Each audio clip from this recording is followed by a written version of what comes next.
Hello everyone. तो आज के इस वीडियो लेक्चर में हम करेंगे Cauchy's second theorem on limits. ठीक है, इससे पहले वाले में हमने करी थी Cauchy's first theorem on limits. आज करेंगे सेकंड थ्योरम ऑन लिमिट्स। ये भी मोस्ट इंपॉर्टेंट थ्योरम है पॉइंट ऑफ एग्जाम के पॉइंट ऑफ व्यू से। तो आइए करते हैं। स्टेटमेंट क्या है? If A N is a sequence of positive terms. अगर ए एन कैसी सीक्वेंस है? पॉजिटिव टर्म्स की सीक्वेंस है, मतलब सारी की सारी टर्म में पॉजिटिव है, ना कोई टर्म ज़ीरो है ना ही कोई टर्म नेगेटिव है। ठीक है। And limit N tends to infinity A N की power one by n and limit N tends to infinity A N plus one divide by a n. ये दोनों की दोनों लिमिट एग्जिस्ट करे और फाइनाइटली एग्जिस्ट करे या फिर इनफाइनाइटली एग्जिस्ट करे, किसी भी वे में एग्जिस्ट करे। Then limit N tends to infinity A N की power one by n equals to limit N tends to infinity A N plus one upon A n. मतलब क्या है? अगर आपके पास एक सीक्वेंस है पॉजिटिव टर्म्स की, ठीक है, ए एन, तो आपने उसकी हेल्प से दो सीक्वेंसेस बना ली। एक तो बनाई ए एन की पावर वन बाई एन की सीक्वेंस, एक बनाई A N plus one upon A N की सीक्वेंस। ठीक है। अगर इन दोनों सीक्वेंसेस की लिमिट एग्जिस्ट करती है, अब वो लिमिट फाइनाइटली एग्जिस्ट करे या फिर इनफाइनाइटली एग्जिस्ट करे, पर कंडीशन क्या है? वो एग्जिस्ट करनी चाहिए। अगर वो एग्जिस्ट करती है तो दोनों की लिमिट क्या रहेगी? सेम रहेगी। ये हमने दिखाना है। ठीक है। तो लेट कर लेते हैं हम। ये जो सीक्वेंस यहाँ पे लिखी हुई है A N plus one upon A N, इसकी लिमिट हमने लेट कर ली एल है। ठीक है। तो केस दो केस बनाएंगे इसमें हम। एक बार तो हम लेट करके चलेंगे इसकी लिमिट फाइनाइट है, दूसरी बार लेट करके चलेंगे इसकी लिमिट इनफाइनाइट है। ठीक है। और दोनों केसेस में दिखाएंगे क्या? जो इसकी लिमिट है वही लिमिट इसकी है, ए एन की पावर वन बाई एन की लिमिट है। ठीक है। तो केस वन स्टार्ट करते हैं। व्हेन एल इज़ फाइनाइट, जब एल की वैल्यू क्या है? फाइनाइट है। तो as limit N tends to infinity A N plus one upon A N equals to L, जैसा हमने लेट किया था वही लिखा है।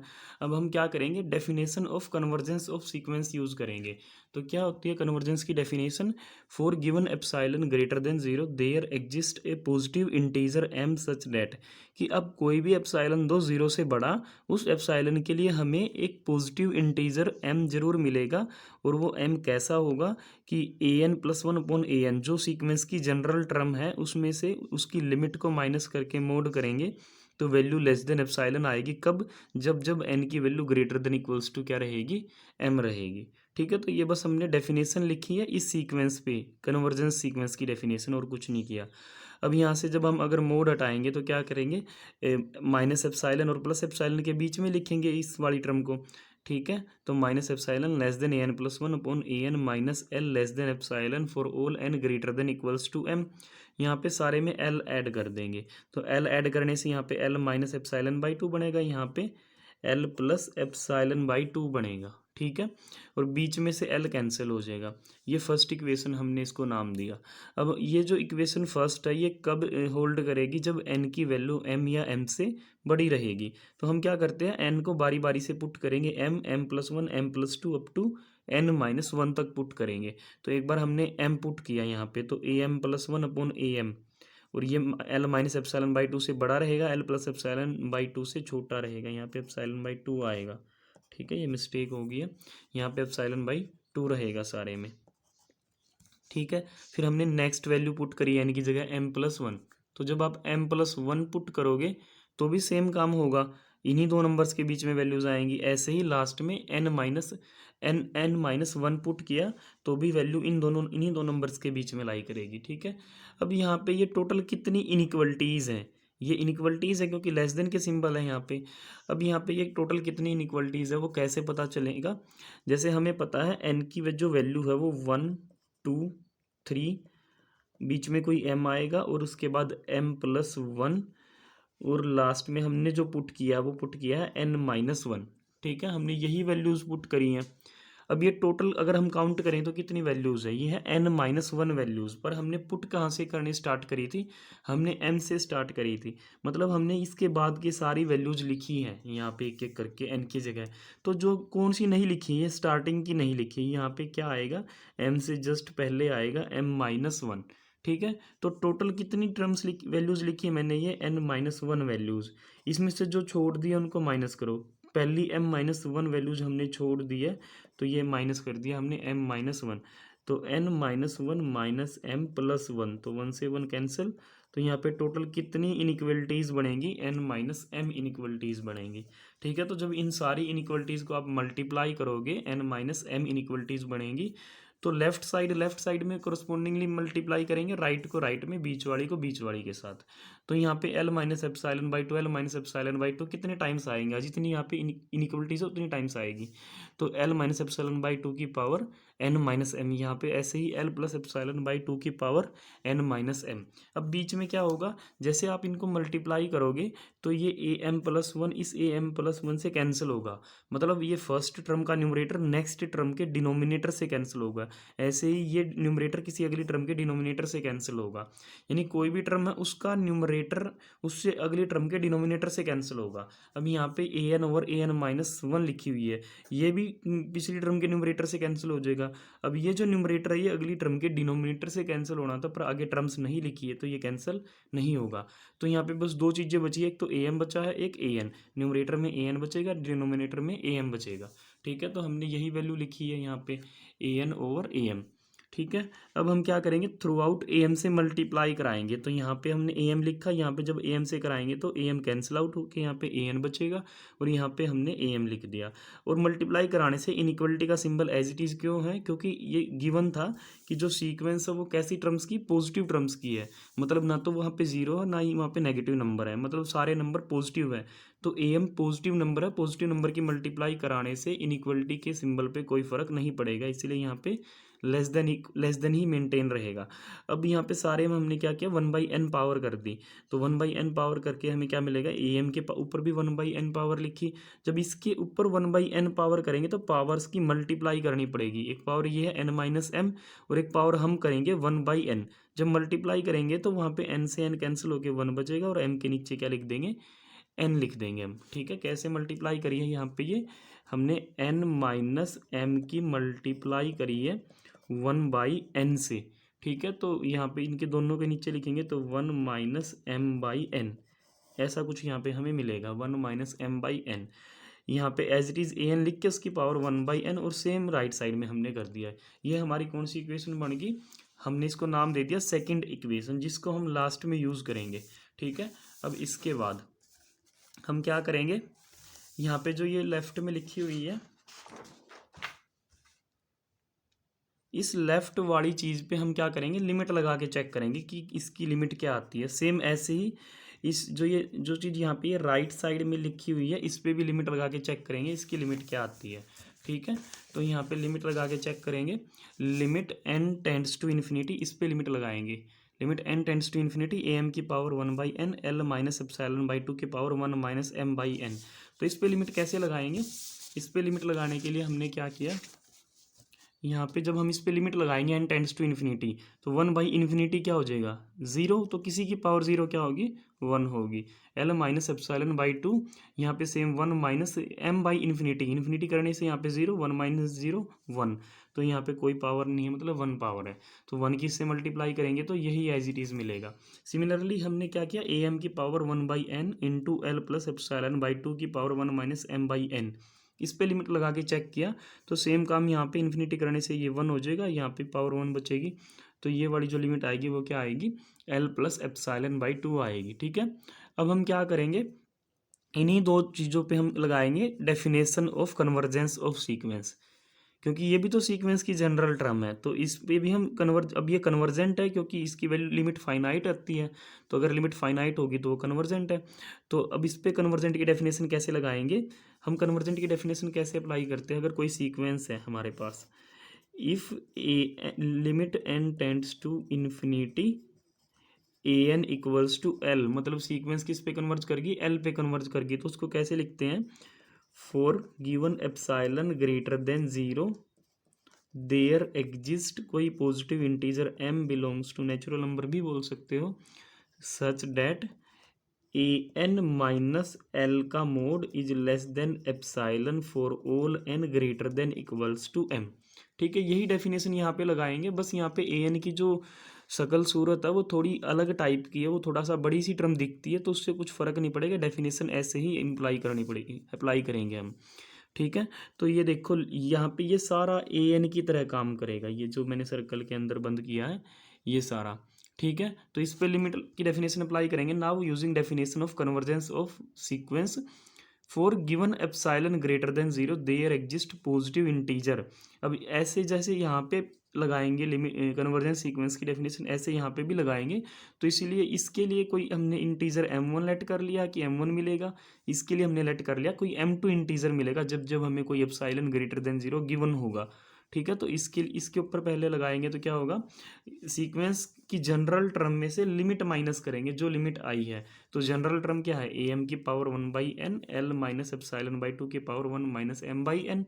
जनरल टर्म लिखी माइनस जो लिमिट आई थी एल माइनस एप्साइलन बाई 2, सारे का मोड लेस देन एप्साइलन। अब यहाँ पे एप्साइलन ना लिख के एप्साइलन बाई 2 लिखा, जैसे हम बहुत सी थ्योरम्स में पहले भी करके आए हैं। इसका रीज़न यही होता है ताकि लास्ट में कहीं पे सारे एप्साइलन बाई 2 वगैरह जो भी होंगे वो ऐड हो आके क्या बन जाए, एप्साइलन बन जाए, ठीक है। तो यहाँ पे for all n greater than equals to m1 लिख दिया। ऐसे ही इस पे लिमिट की डेफिनेशन जब लगाएंगे तो ये आपके पास मिल जाएगा, ठीक है। अब ये जो रिजल्ट यहाँ पे लिखा है ये कब होल्ड करेगा, अगर n की वैल्यू m1 से बड़ी बराबर है। ये रिजल्ट कब होल्ड करेगा, जब n की वैल्यू m2 से बड़ी बराबर है। अगर हम दोनों को एक साथ होल्ड कराना चाहें तो n की क्या वैल्यू ले, तो वही बात है, अगर m1 छोटा नंबर हो जाए m1 बड़ा नंबर हो जाए, अब दो नंबर्स हैं m1 m2, तो एक छोटा रहेगा दूसरा बड़ा, तो हमने मान लिया m1 छोटा m2 बड़ा। अगर इसके उधर से कोई भी नंबर उठाऊं, मैं इधर से कोई भी नंबर उठाऊं तो ये रिजल्ट होल्ड करता है, और इसके इधर से कोई भी नंबर उठाऊं तो ये रिजल्ट होल्ड करता है। ये तो इसके इधर से ये वाला जो रिजल्ट है ये m2 के इधर से कोई भी नंबर उठाओ या m2 उठाओ, तो m2 जो नंबर है उस पे ये वाला रिजल्ट भी होल्ड करेगा, ये रिजल्ट भी होल्ड करेगा। और m2 के ऑनवर्ड्स अब कोई भी नंबर पिक करो, हर एक नंबर पे दोनों रिजल्ट होल्ड करेंगे, इसीलिए हम लेट करते हैं m equals to maximum of m1 and m2, ठीक है। अगर हम n की वैल्यू इस मैक्सिमम से भी बड़ी लेंगे, मतलब ये मैक्सिमम है अगर m2, तो m2 से बड़ी बराबर लेंगे, m2 को नाम दे दिया यहाँ पे m, अगर m2 मैक्सिमम है, अगर m1 मैक्सिमम होता तो उसको m बोलते। तो अगर n की value greater than equals to m है तो ये दोनों रिजल्ट होल्ड करेंगे, ठीक है। तो हम ये दोनों रिजल्ट होल्ड करेंगे उसके लिए। अब इससे क्या इंप्लाई कर सकते हैं, इसका हमने यहाँ पे यूज़ किया है ऐसे, कैसे यूज़ किया है, मोड जब हम हटाएंगे तो क्या करते हैं, minus epsilon by 2 less than हो जाएगा इस बीच वाली क्वांटिटी से, और ये पूरी क्वांटिटी लेस देन हो जाएगी एप्सिलॉन बाई 2 से। ऐसे ही करते हैं ना, जैसे यहाँ पे अगर हमारे पास ये है ए एन माइनस एल का mod less than epsilon by 2 लिख दूँ मैं, तो इसको कैसे ओपन करेंगे, minus epsilon by 2 less than a n minus l less than plus epsilon by 2, और जब एल ऐड करेंगे थ्रू आउट सारे में तो l minus epsilon by 2 less than a n less than l plus epsilon by 2। तो same ऐसी ही कुछ यहाँ पे हमने एक्टिविटी करी है कि ये जो लिमिट जो बनती है उस वो यहाँ पे L minus epsilon by 2 minus epsilon by 2 कर दिया, और ये बीच वाली क्वांटिटी ये वाली जो चीज़ है ये एज इट इज़, जो general term of the sequence है वो एज इट इज़ लिखी, एल माइनस एप्सिलॉन बाई 2 और एप्सिलॉन बाई 2 यहाँ पे क्या कर दिए, ऐड कर दिए। जैसे यहाँ पे किया सेम एक्टिविटी यहाँ पे थर्ड इक्वेशन, और सिमिलरली आप कौन सी बना लोगे इसके साथ, इसका यूज़ करके आप कौन सी बनाओगे, ये फोर्थ बनाओगे, ठीक है। इसको एक्सपेंड करके ये निकलेगी, इसको एक्सपेंड करके ये निकलेगी। तो हमने थर्ड इक्वेशन और फोर्थ इक्वेशन डिराइव कर ली, और थोड़ी देर पहले हमने एक इक्वेशन निकाली थी सेकंड इक्वेशन।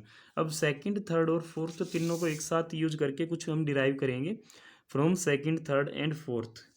अब यहाँ पे एक चीज़ और, यहाँ पे epsilon by 2 minus epsilon by 2 जो है, अगर हम इनको ऐड करेंगे तो क्या मिलेगा, यहाँ पे एल माइनस एप्सिलॉन, तो यहाँ पे हमने क्या लिख दिया, एल माइनस एप्सिलॉन, ठीक है। एल माइनस एप्सिलॉन किससे छोटा है, आप बोलोगे इस क्वांटिटी से छोटा है, ये जो हमने अंडरलाइन करी है, ए एम की power 1/n l minus epsilon by 2 की power 1 minus m by n, a m की power 1/n l minus epsilon by 2 की power 1 minus m by n. जो सेकंड इक्वेशन में सबसे लेफ्ट में जो चीज़ लिखी हुई थी वही चीज़ लिखी हुई है। देखो ये दोनों ऐड होके तो क्या बन जाएंगे, एप्सिलॉन, ठीक है।